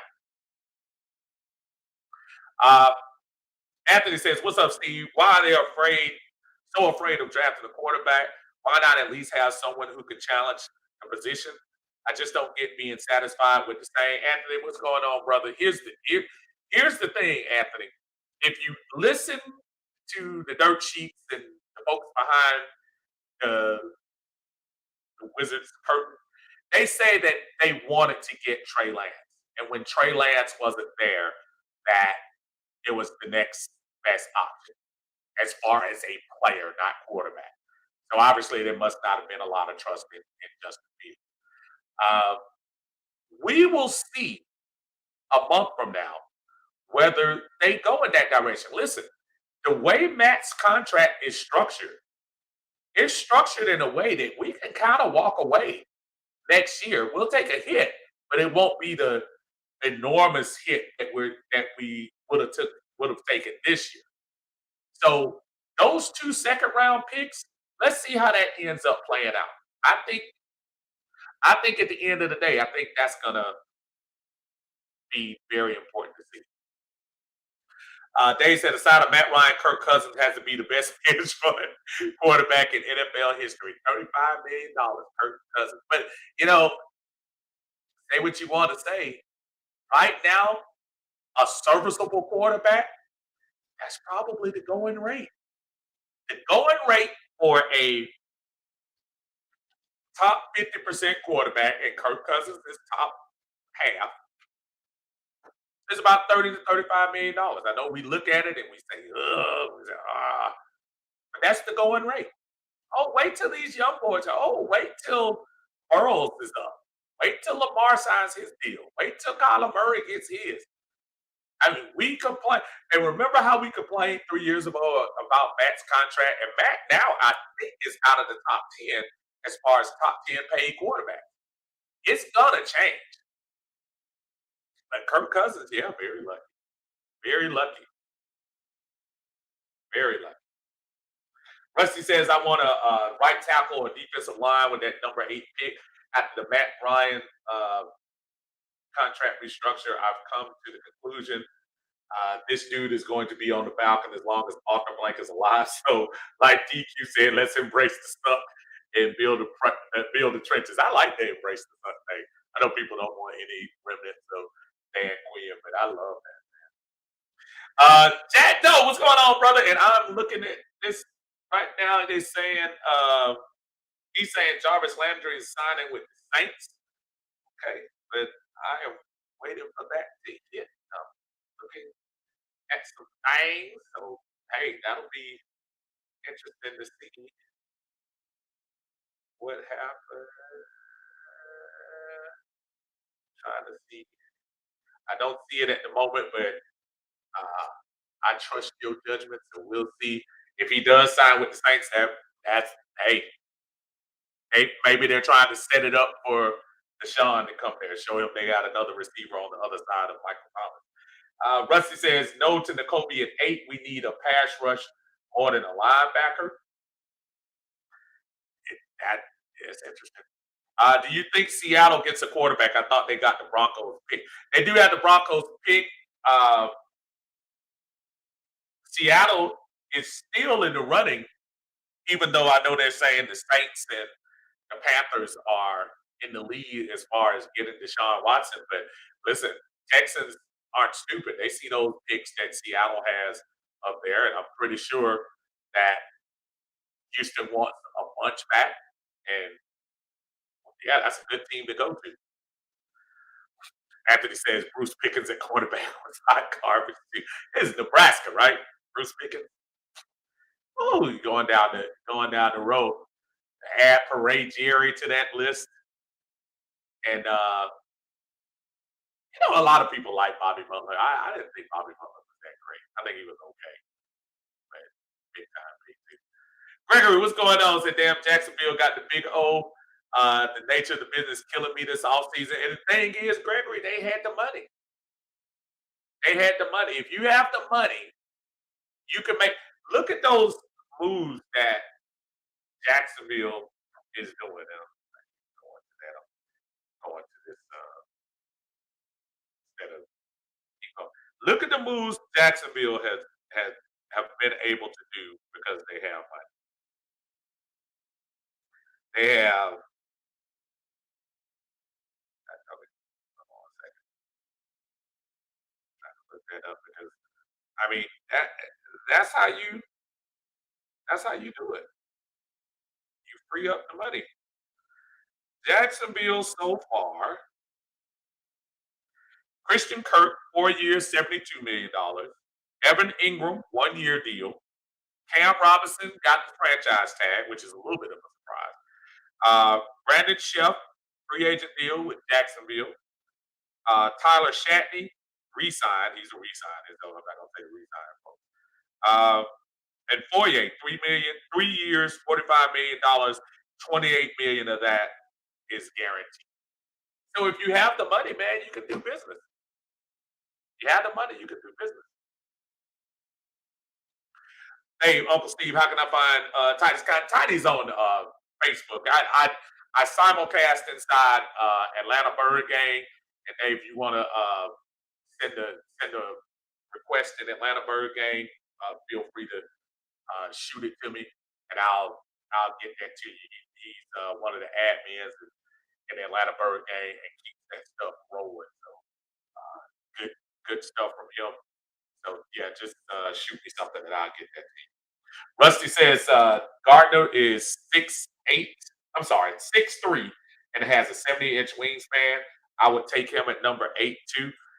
Yeah, I mean, listen, Sauce is not a bad choice. Again, there's something to me about having two, and I know it worked with New Orleans, and I know it worked with Seattle after a couple of years. I really would want a veteran on the other side of AJ. And again, look, Isaiah Oliver, say what we want to say. Isaiah not going to command $5 million on the open market after his injury. Let's see if he is somebody who can come back, and who knows, maybe uh, give us a year and say, let's let's see what we got. In my opinion, I think that would be a decent move. Orion says, I think we would have the negative vibe because as Falcon fans, all I hear is y'all get to the door but can never close it. Yeah, you know, but lately, as a franchise, when you're in the middle of it, like when we were in the middle of the 2008 to 2012 run, when Matt was in his first 5 years, there were people so disappointed because we kept making the playoffs and couldn't go anywhere. There were so many people. And granted, yeah, Matt didn't win that first playoff game till 3 years in, or 4 years in. So I can understand that frustration. But as you go on in history, and of course the two little flip years with 16 and 17, but as you go on, I'm starting to value, hey, once you get in, who knows? Did anybody actually think Cincinnati was going to make a run? Cincinnati, quite honestly, was 50 seconds away from winning the Super Bowl. Did anybody really think Cincinnati was going to make a serious run? You don't know. But Cincinnati qualified for the playoffs. They got in. And once they got in, they made it happen. So I hear you. But in order to win the Super Bowl, you got to get there. Bobby Cox got the same thing with the Atlanta Braves for years and years. 14 straight years, one championship. But in order to get the championship, you gotta get in. Back then, they didn't have 20 wild card teams like they're gonna have. Gotta get in. So for the Aaron Rodgers thing, I say for those people who criticize that, I say, in order for you to get in the playoffs, you gotta make it first. Or you to win the championship, you gotta get in the playoffs. He says it's never about the player's salary, it's about the cap charge. The cap charge will prevent teams from doing everything. Well, the cap charge also, I mean, it's affected by a lot. Matt Ryan has restructured 4 straight years, Dave. If Matt Ryan doesn't restructure his contract in those 4 years, we would have been done. We would have been out of his contract this past year, where we could have cut him and not had a huge hit. So if we didn't restructure him, matter of fact, Matt signed the contract. If I'm not mistaken, I think the year he signed the contract, he restructured something right before the year started. So I think he's restructured 18, 19, 20, and 21, or either 19, 20, 21 in this year.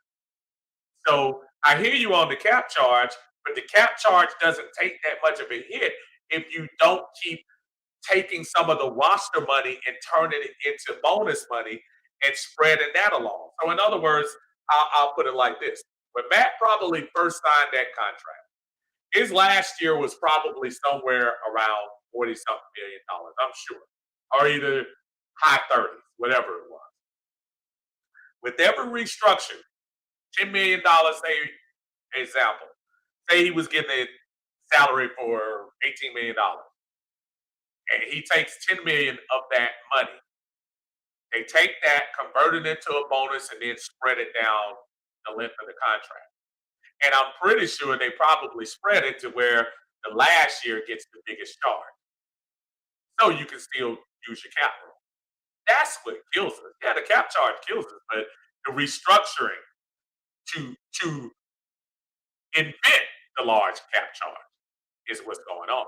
So when I say those contracts were bad, I think they were bad because you were investing in somebody that you didn't know was whose play might start declining. Same thing we were talking about baseball all day. Gregory said, "Who would be your number 8 pick and number 1 attention to this team, Steve? Where would you begin?" Gregory, I'm still going to stand fast and say I think you must get someone to rush the quarterback. I am a huge fan of Hutchinson.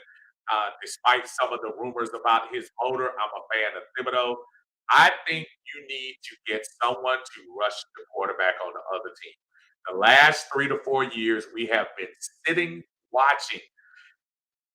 And I was looking, Tim Boyle, the backup quarterback for Detroit, actually got re signed as a backup. I went to that game against Detroit in Mercedes-Benz Stadium, the last place Detroit team, I should add, the horrible Detroit team. Tim Boyle got so much time back there in the pocket. Don't believe me? Go back and watch. We made Tim Boyle look like Joe Montana until the fourth quarter. Only in the fourth quarter, and he almost came back and got us anyway. I think Boye intercepted the ball at the end.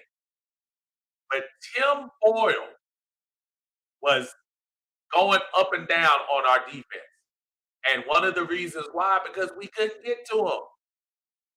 We couldn't pass Detroit's offensive line. We couldn't penetrate Detroit's offensive line and made Tim Boyle look like a superstar. We did the same thing to Tyler Heineke. We did the same thing to Daniel Jones. Thank goodness he started messing up near the end. We did the same thing to Tua, had him under control. Then all of a sudden, in the end, he had all day. Just a lot of quarterbacks this year in the last couple of years that we just give way too much time to. And I think that's our biggest problem. I think our biggest problem is we absolutely need some pass rush for it. Got who that has yet to be seen. I wouldn't even mind. Again, I think 8 is rich for him.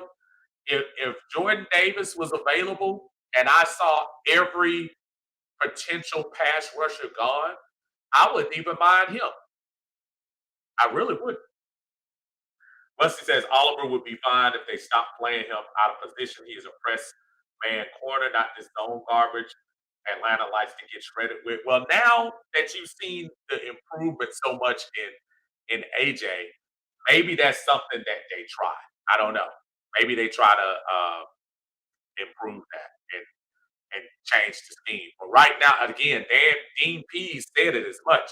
Uh, he didn't trust those guys to play man. He didn't trust them. He didn't think they would be able to do it. He said he was the one that was putting them in those positions because those were the positions that those guys understood at the moment. Uh, Living in Georgia, we have the worst fan base when it comes to Georgia teams. Well, I mean, you know why we have the worst fan bases? Because traditionally, over the last 15 to 20 years, there hasn't been a lot of success. When we win, when these teams win, it's a different story. When the Braves were rolling, even though it got old near the 10th, 11th, and 12th division title, and it wasn't amounting to nothing but first round exits, this city is alive. When the Falcons are winning, the city is alive. When the Georgia Bulldogs are falling, this this state is hopping. Shoot, and even the newly formed Atlanta United winning the championship and being one of the better teams, aside of that loss they took to Colorado the other day. When you win, that changes things. Any fan base where I I don't want to, and I know you hear about these fan bases here. Well, Cleveland's fan base is the greatest fan base, even though they won't lose. That's BS. That's BS. They have a strong fan. Those fans can't stand them. That's the media talking. When the Raiders were losing and they kept talking about the black hole, what they wouldn't show was the whole other part of the stadium where nobody was there. Why do you think they're in Las Vegas now? So when I keep hearing this facade about how horrible Georgia team, that just bothers me, Orion. That bothers me because it's not true. You have to win. You have to have some. You have to attain some type of sustained success. The Yankees, why are the Yankees always in the news? Because every 4 or 5 years they win a championship. The only team I can think that are probably as front running as anybody else, maybe the Dallas Cowboys, because they have. You can argue that just recently they've started getting back to a little bit of success, but since the Troy Aikman era, that hasn't changed anything. Winning brings emotion. Winning brings the fans. It'd be foolish for me to sit here and talk about uh, having a great fan base when your team is 7-9, 7-9, 4-12, and 7-10. That I mean, that kind of doesn't make sense. Do you have your 10 to 20% of folks who are ride or die? Absolutely. But the rest of the folks, I mean, you gotta win. Last year when the Braves won that World Series, I mean, you saw folks that were probably dormant Braves fans who were unfortunately already mentally thinking, well, we're gonna blow this one. And do you blame them? They beat the Dodgers like, oh, okay. But that's what winning does. You can't sit here and be mad at a fan base because you don't wanna you wanna sit there and support a losing organization. All fans aren't built that way. And I that's why sometimes when I see people come on and I love my nephew Strap in Atlanta Bird game. And when I hear the sellout thing, well, it's not about being sellout. It's about, yeah, you have people that support your team. But at the same time, dude, the team has to win. The team has to give me something to root for. And if you don't give me anything to root for, I'm sorry. It's gonna be hard for me to sit here and justify a fan base getting excited. You can't have an excited fan base if nobody's winning. That kind of doesn't make sense. But I understand what you're saying. But yeah, we have a fan. We have a good fan base, but they're asleep right now. The Falcons fan base is asleep. Georgia fan base is on fire. So when you say Georgia, Georgia fan base is on fire. Braves fan base is on fire because we're winning. When you win, Hawks, as horrible and inconsistent as the Hawks have been during these times, and disappointing because they know we definitely have one of the marquee players in the NBA. But even that little run they made last year, that that brings that energy to the team, man. Can't sit here and you know expect us to. Well, we lost again, so let's support them some more. And I support it. Let me make sure I'm saying I support the Falcons through the thick and thin, obviously. But it's difficult to get my. It's almost like somebody telling you to smile when it's rainy and cold outside. You know, and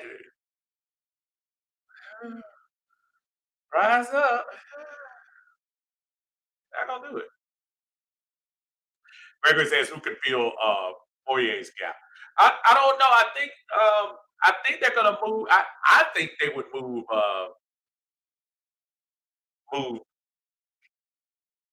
Deion Jones back to the middle and probably put Micah on the outside and maybe play the wheel. They said I didn't trust Pease despite his reputation. He tried his best to lose the first Saints game and the Dolphins game is very soft coverage. Let's see how he does this year, buddy. I'm willing to give Pease a chance. I'm willing to give him a chance. He had 1 year with young guys that are very green. Let's see how they do this year.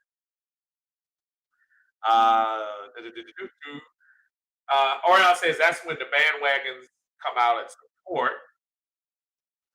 Uh, yeah, but I'm sorry. Yeah,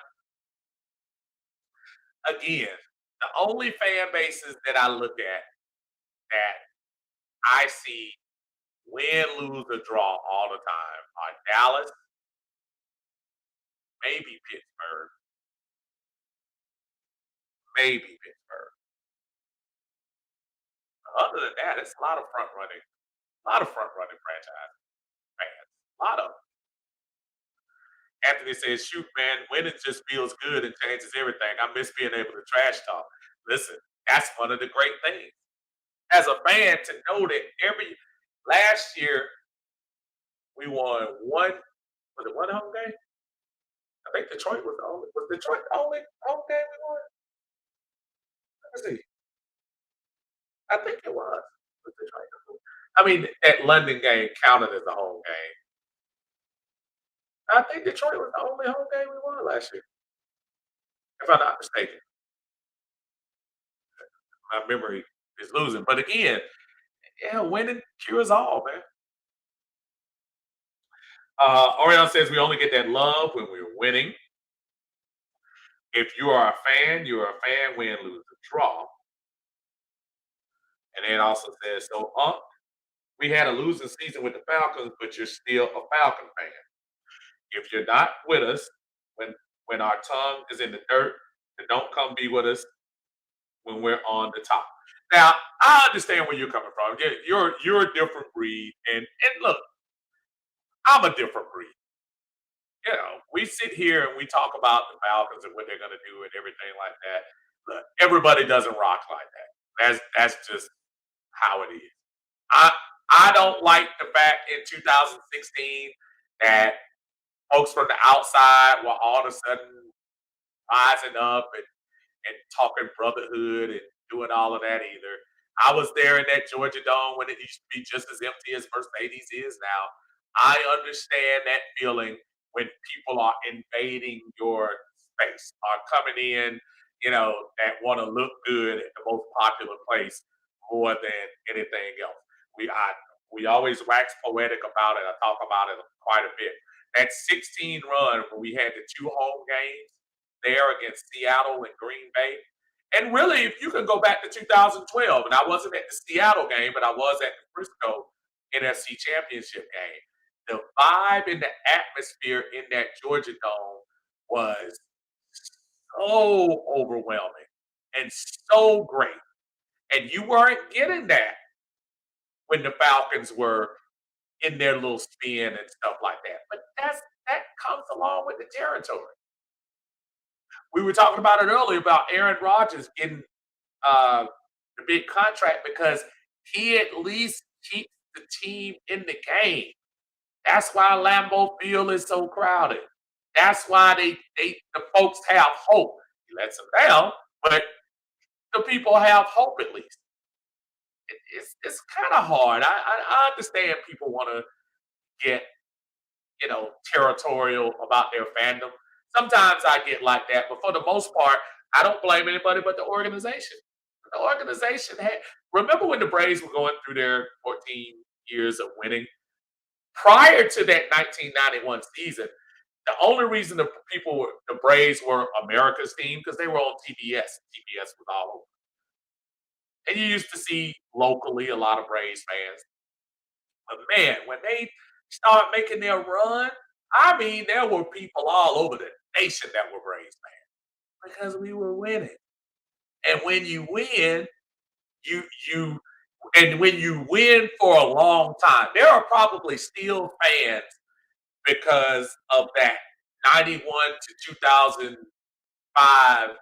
run that we made, that they were solidified fans. They can tell you every lineup from the Brett McGriff era, uh, the Smokes Glavin, Avery era, all the way up to now, because that winning kept them there. We haven't had that type of history here in Atlanta. Maybe since Matt Ryan got here at the very beginning, we did. And I keep telling people the first 10 years of Matt Ryan, 7 years of winning, 1 year 8-8, 2 years of losing. First 10. The last four have been less than to be desired. So you can't expect fans to just all of a sudden just have their pom poms out and start saying yay, yay when we're getting destroyed on the field. And I realize right now we're going through a rebuild and we're going through something different right now. Everybody isn't going to rock like that. I talk to the people that rock like that. That's why you're here. That's why people are here. Talk about those are the folks that rock. I rock with the folks that rock with me. I can't worry about what the other folks thinking. All I know is I don't blame them for uh, supporting a organization that's not doing well at the moment. I am immune to it because I'm born and raised here in the ATL. I'm a Amaretto fan. I'm calling people out. It's not Atlanta. I'm just joking. But being born and raised here, and my dad being a huge Falcon fan that he was, just being able to see the Falcons when I was 7, 8 years old, going to the Atlanta Fulton County Stadium, going to see playoff games early. Even when I went to the Army, and the only guy that would be in the barracks down in the day room down there with Atlanta Falcons stuff on. See all the other bandwagon, Dallas, Pittsburgh, guys that were from Iowa, Kansas, and Wyoming, wearing Dallas Cowboys. I'm the only one in Falcons, Braves gear. So it's kind of in my blood. I don't blame the folks that don't hang around for losing. Uh, that's on them. Anthony said, "What's up, man? Is it true the rumors that we are working on a deal with Patterson?" That I don't know. I did hear them talk a little bit about on Dukes and Bell that they had not heard anything. Now, unless something has come down in the last 2 hours that I've been on, um, I haven't heard anything. That would be interesting. And as long as we're not paying him out of the yin yang. I still don't think you overpay Patterson. If I see a contract where you're paying Patterson $10 million a year, I'm gonna be a little skeptical. I really am. As much as he did for us last year, I just don't want to overspend. I just I can't too much. Um, Anthony says, Steve, I've been a fan for 49 years and a season ticket holder for 18, so my fandom is solid when it comes to these young fans. Yeah, and I think, Anthony, there's a different, you can probably understand what I'm talking about. And I'm not trying to wear a badge, and I know Anthony's not trying to wear a badge for our fandom, but this little 4 year stretch is not exactly new to us. He was talking about the Andre Bruce and the Bruce Pickens guys and the Parade Jerry's and let me I go all the way back. My first running back I actually saw play was Bubba Bean. If you and I'm sure you remember him, Bubba Bean and Haskell Standback and and all of those days when we would have a blip winning season here or there. Remember, we didn't have back-to-back winning seasons until Matt got here. Even through the mid years, never did. So when you've been through all of that, and I hear and I understand my brother Corian, what you're saying. I get it. You're territorial about your team. That's beautiful, and that's fine. But at the end of the day, the Anthony's of the world, the Steves of the world, we get you. We're there. At this point, I welcome the folks to come in, because we've been in those stadiums and we've been in the Georgia Dome when we could probably be in one section and I could holler over to Anthony and say, "What's going on, bro? What you doing?" And he 2 sections over. Seriously. Almost like I did this year at Mercedes Benz. When I went to the games, and to those of you that I would always come in at halftime during the game, if y'all remember, I used to show my seats. There was nobody on the road this year. Even the Philadelphia game, the season opening game against Philadelphia with the new coach, with Kyle Pitts, with with all of that, the new game 2021, that stadium was maybe 70% for anybody who was there. Maybe. So, you know, that's this year I remember. Yes, sir. I remember. Absolutely. So yeah, so like I said, I appreciate that. Like I said, I appreciate fans that that take this, take the fandom seriously. I get it, I do, and I take my fandom seriously. Obviously, if I were to turn the lights on and go that way, you'll see, as my wife will attest to, um, have having to having to take my bride and get her caught up on the ways of the Falcons. And after 21 years of marriage now, she can pretty much somewhat uh, be able to talk to me on a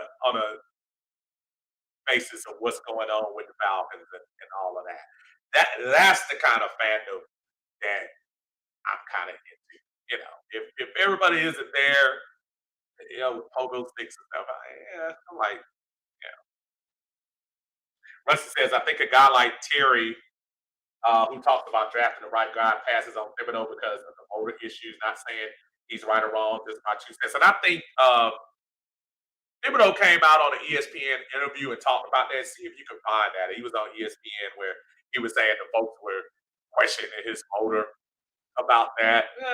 I mean, sometimes the scouts are wrong. And how many times are second round, third round guys that drop because people hear things? Remember TJ Watt? People were passing on TJ Watt, even early this last draft. Michael Parsons. Before all the run on the quarterback stuff at the combines, not combine, but the pro days last year, Michael Parsons was looked at as the second person coming out of the draft. Then all of a sudden he dropped out of the top 10. Russ says, you said strap your nephew. I always call him Deputy when we go back and forth. No, he is not Keith. He is not Keith. That's just a phrase, yes, sir. That's it. But yeah. So hey, I said I was going to be here. I actually went over my time. I said I was going to be here 2 hours. I'm pretty sure Tidy, Marcus, and some of the other guys might have some things they want to talk about coming in. But I just wanted to start on today, talk about what we went through during the week, a little bit of Freddie Freeman. Appreciate you, brother. I'm pretty sure wherever he goes, he's going to be successful. But I think the Braves are going to be okay. As far as the Falcons are concerned, if there's any huge news, obviously, we'll bust in here and talk about it and post it and discuss what the Falcons are going to do to set up the 2022 roster. It's going to be very interesting what moves we make for the next week. We'll set up what we do in the draft next month for next month's draft. Until then, y'all take care. Hope everyone has a great night. And we'll talk to y'all later on in the week. Peace.